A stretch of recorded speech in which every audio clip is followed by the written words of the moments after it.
ญกฐินแล้วมันนี่งานบุญกฐินวัดนะพ่อเพลงวัดป่าอุดมพัฒนาวันที่30แล้วโอ้ผู้จักผู้ใหญ่บ้าน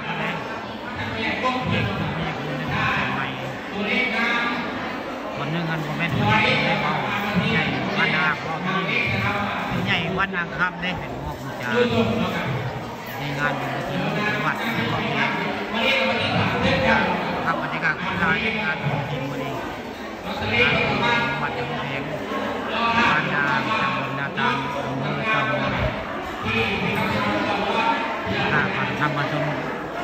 ในภาพบรรยากาศงานบุญกฐินมาให้เบิ่งมาชม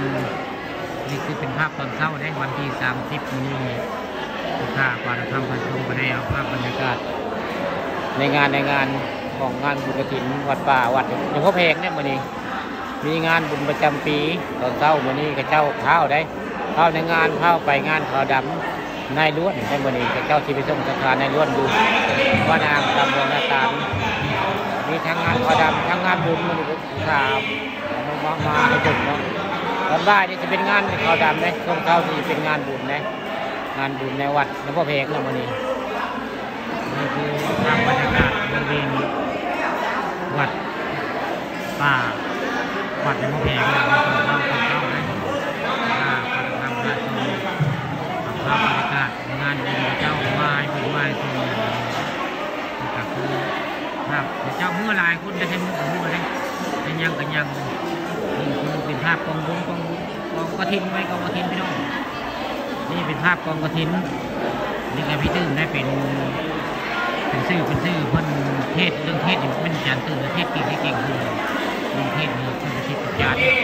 ก็เป็นง่ายๆนี่จะเป็นย้อนไว้ง่ายนี่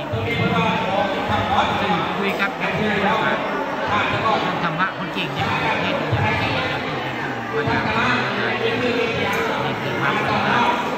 ในงานร้านวัดป่าวัดนางตำบลนาตาลนี่คือพื้นนะคนหลายพี่น้องขึ้นแบบมีลงทานพี่น้องก็มีหนามีการคนรับนะแต่ว่ามีการมาแจกอยู่ในกินไว้ง่ายงานลงทานคนหลายวันนี้เขาเรียกให้หน้าในวันพีมองรถกันเลยค่ะคนวันอื่นคนวันอื่นคนละแต่ว่าคนวันนี้ละอ่อยง่ายเดี๋ยวเรามีวันอื่นวันนอกคนละได้มีโอกาสมาวันพระเจ้าในทาง